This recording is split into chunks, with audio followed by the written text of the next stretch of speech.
അല്ല നിങ്ങൾക്ക് കുഴപ്പമൊന്നുമില്ലല്ലോ. അല്ല നിങ്ങളെ കൊണ്ട് പറ്റുന്നില്ലെങ്കിൽ പിന്നെ എന്തിനാ ഇതൊക്കെ ചെയ്യുന്നേ? ഏയ് നിനക്കെന്താ പറ്റിയേ? ഏയ് നിനക്കൊന്നും ഇത് ഉപയോഗിച്ചോ. ഒരു മിനിറ്റേ.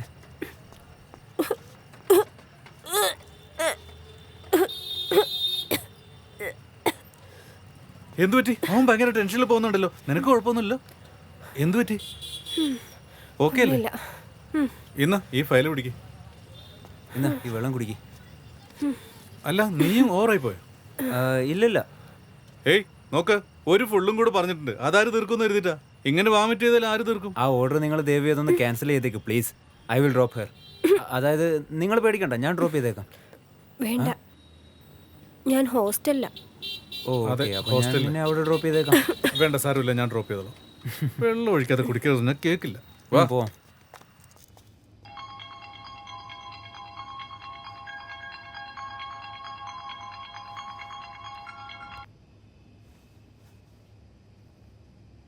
ശേ,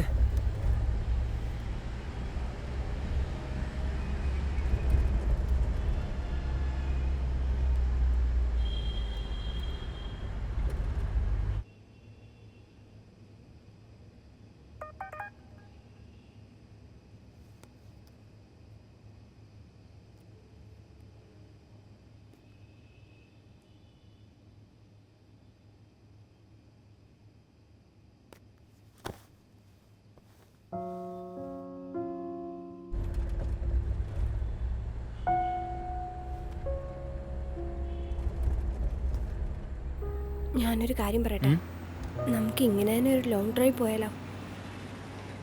ആ അതിനെന്താ, പോവാലോ. പോവാം.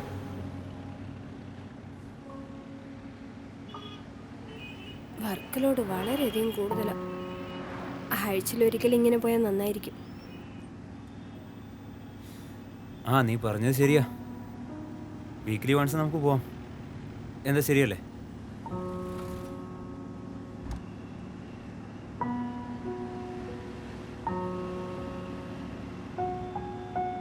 നമുക്ക് പാട്ട് കേൾക്കാം.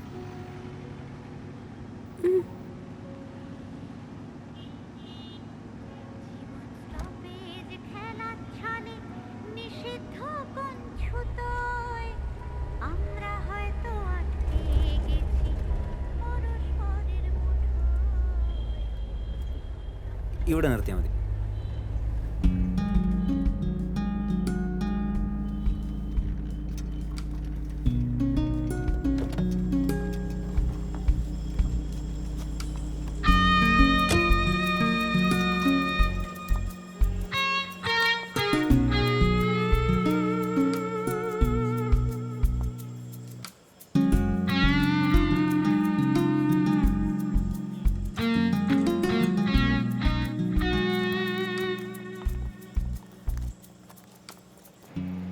ആ കവിത നിനക്ക് ഓർമ്മയുണ്ടോ?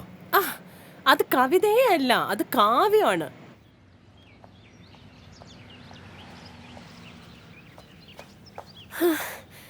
Thank you. എനിക്ക് ഭ്രാന്ത് പിടിക്കുന്ന പോലെ ഉണ്ടായിരുന്നു. എന്താണ് ചെയ്യേണ്ടതെന്ന് ആലോചിച്ചുകൊണ്ടേയിരുന്നു. നീ തന്ന ഉപകാരത്തിന് വളരെ നന്ദി. ഇല്ല, നീ താങ്ക്സ് ഒന്നും പറയണ്ട. ആക്ച്വലി എൻ്റെ കയ്യിൽ ആരുടെ നമ്പറും ഇല്ല. അവസാനം ഞാൻ സമന്തിയെ ഒന്ന് വിളിച്ച് പ്രഭുവിൻ്റെ നമ്പർ വാങ്ങിയപ്പോൾ ആ നമ്പറും നോട്ട് റീച്ചബിളാ. പിന്നെ ഒന്ന് കോണ്ടാക്ട് ചെയ്യാൻ ശ്രമിച്ച് ഞാൻ പെടാതെ പാടുപെട്ടു. ഇന്നാ. Thank you. By the way, clean ചെയ്യാൻ വേണ്ടി കാറ് ഗ്യാരേജിൽ വിടേണ്ടതായിരുന്നു. ഞാനന്ന് വൊമിറ്റ് ചെയ്തില്ലായിരുന്നു. അപ്പോൾ ക്ലീനിങ് ചാർജ് നീ തന്നെ കൊടുക്ക്. How mean. Okay. Thank you.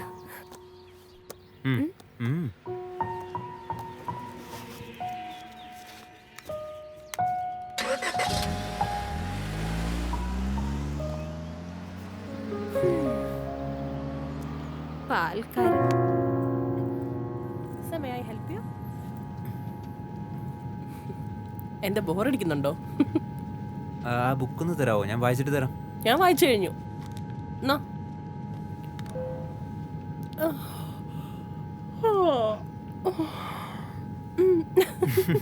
നമ്മുടെ ആ ലാസ്റ്റ് പാർട്ടി സൂപ്പർ ആയിരുന്നല്ലേ?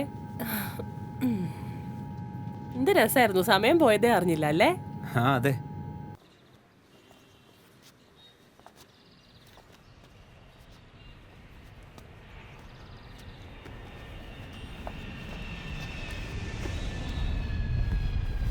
ആ തീ കത്തുന്നുണ്ട്. എന്താ ഗ്യാസ് ഒക്കെ ഉണ്ട്. എന്താ പറ്റിയേ?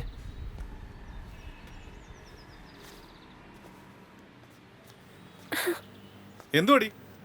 ഈ സിറ്റിയിൽ ഇത്രയും നല്ല ഫ്ലാറ്റ് നിങ്ങൾക്ക് വേറെ എവിടെയും കിട്ടാൻ പോകുന്നില്ല. അതും സിറ്റിയുടെ നടുക്ക. സെമി ഫർണിഷ്ഡും ആണ്. പിന്നെ ഓട്ടോ സ്റ്റാൻഡും ബസ് സ്റ്റാൻഡും ഒക്കെ അടുത്ത് തന്നെയുണ്ട്. പ്രഭ വെറുതെ ആവശ്യമില്ലാതെ പറയരുത്. ഇത് സെമി ഫർണിഷ്ഡ് ആണോ? അത് ശരി. അപ്പോൾ നിങ്ങൾ ഇതൊന്നും കണ്ടില്ലേ? ഞാൻ എൻ്റെ അച്ഛൻ്റെ അടുത്ത് ചിലവ് ചുരുക്കാൻ വേണ്ടിയിട്ട് ഷെയറിംഗ് ഫ്ലാറ്റാണെന്നാണ് പറഞ്ഞിരിക്കുന്നത്. ഒരു പെണ്ണിൻ്റെ കൂടിയാണ് ഷെയർ ചെയ്യുന്നതെന്ന് പറഞ്ഞാൽ എൻ്റെ കാര്യം പോക്കാം. ഓ അത് ശരി. കുറച്ച് നാളത്തേക്ക് രണ്ടുപേരും ഇവിടെ തന്നെ ഒന്ന് അഡ്ജസ്റ്റ് ചെയ്യാൻ നോക്കുക. നമുക്ക് വേറെ നോക്കാന്നേ. എന്നാ വിട്ടേക്ക്, അറ്റാച്ച് ബാത്റൂം അവരെടുക്കട്ടെ. ഞാൻ നിങ്ങളുടെ രണ്ടുപേരുടെയും നല്ലതിനു വേണ്ടിയാണ് പറയുന്നത്. രണ്ടുപേരുടെ ഓഫീസും ഇവിടുന്ന് വളരെ അടുത്തല്ലേ, അതുകൊണ്ടാണ് ഇവിടെ എടുത്തത്. തിരിച്ചു വരുന്ന വേറെ സമയത്തല്ലേ? പോസിറ്റീവ് എന്നൊന്നും ഉണ്ടെങ്കിൽ പിന്നെ നെഗറ്റീവും ഉണ്ടാവുമല്ലോ. അതുകൊണ്ടാണ് പറഞ്ഞത് തൽക്കാലം അഡ്ജസ്റ്റ് ചെയ്യാം, നമുക്ക് വേറെ നോക്കാം. അത്യാവശ്യം എല്ലാ സൗകര്യവും ഉണ്ട്. പിന്നെ റൂം സർവീസും ഉണ്ട്. പോരാത്തിന് ഇതേ ഉണ്ടല്ലോ. ആ ചായ കുടിക്കാം നമുക്ക്. പിന്നെ ഈ ഫ്ലാറ്റിലെ താമസക്കാരായിട്ട് നിങ്ങൾ രണ്ടുപേരും മാത്രമല്ലേ ഉള്ളൂ. അതുകൊണ്ട് ഇവിടുത്തെ ജോലികളൊക്കെ ഷെയർ ചെയ്തിട്ട് അങ്ങ് ചെയ്താൽ പോരെ? അപ്പൊ പാചകം ഞാനാണെന്ന് ഇൻഡയറക്റ്റ് ആയിട്ട് പറയുക. അതൊന്നും എനിക്ക് ചിക്കൻ, മട്ടൻ, തലക്കറി എല്ലാം നന്നായിട്ടുണ്ടാക്കും. അതിനെപ്പറ്റിയൊന്നും നിങ്ങൾ പേടിക്കണ്ട. ഇത് നോക്ക്, പാചക കാര്യങ്ങളൊക്കെ ഞാൻ തന്നെ നോക്കിക്കോളാം. എനിക്കിഷ്ടമില്ലാത്ത ഞാൻ കഴിക്കില്ല. ഞാൻ കഴിക്കും. നിങ്ങൾക്ക് ഇഷ്ടമില്ലാത്ത ഒരു കാര്യം ഞാൻ ഉണ്ടാക്കത്തില്ല, പേടിക്കണ്ടെന്നേ. എന്താ നിങ്ങൾക്ക് ഓക്കെ അല്ലേ? നീ കോളേജിൽ പഠിച്ചിട്ട് വരുവാണോ അതോ ഷെഫായിട്ട് എവിടെയെങ്കിലും ഹോട്ടലിൽ ജോലി ചെയ്തിട്ട് വരുവാണോ? എന്താ ഇതിങ്ങനെ? ഇയാളുടെ കൂടെ എങ്ങനെ റൂം ഷെയർ ചെയ്യും? അല്ല, നന്നായിട്ട് പാചകം ചെയ്യാൻ ഹോട്ടൽ മാനേജ്മെന്റ് ഒക്കെ പഠിക്കണം. പറഞ്ഞത് ശരിയാ. കാലക്ക് പിന്നെ ഇവിടുത്തെ സെക്യൂരിറ്റി ഒക്കെ ഭയങ്കര സ്ട്രിക്റ്റാ. ആരും അത്ര പെട്ടെന്ന് അകത്തേക്ക് കയറാൻ പറ്റില്ല. രണ്ടുപേരും ഓരോ ദിവസത്തെ ചെലവും പാതി ഷെയർ ചെയ്താൽ പോരെ? പിന്നെ വേറെന്തെങ്കിലും ആണെങ്കിൽ നിങ്ങൾ തമ്മി മതി. എന്താണെങ്കിലോ? അതായത് എന്തെങ്കിലും പ്രശ്നം വന്നാലും തമ്മി തീർത്താൽ മതി എന്ന് പറഞ്ഞതാണേ. പിന്നെ AC, വാഷിംഗ് മെഷീൻ, TV എന്തെങ്കിലും വേണമെങ്കിൽ എന്നോട് പറഞ്ഞാൽ മതി, ഞാൻ റെഡിയാക്കി തരാം. ഏട്ടാ, ഞാൻ എത്തിയേട്ടാ. ഓ വരൂ പ്ലീസ്. നിങ്ങളെപ്പറ്റി ഫ്ലാറ്റ് ഓണർ പറഞ്ഞിരുന്നു. നമസ്കാരം. നമസ്കാരം. നമസ്കാരം. കലാവതി. ഇതാണ് എന്റെ മോള്. നമസ്കാരം. പിന്നെ അതിന്റെ ഭർത്താവ് ഗോപിനാഥ്. നമസ്കാരം സാർ. ഇവിടെ ജോലി. എടുത്തി, നിങ്ങൾക്ക് എന്തൊക്കെ ജോലി ചെയ്യണമെന്ന് പറഞ്ഞാൽ ഞാൻ എല്ലാം ചെയ്തേക്കാം. പിന്നെ പാചകത്തിനെ പറ്റി പറയേ വേണ്ട, ഞാൻ എല്ലാം ചെയ്തേക്കാം.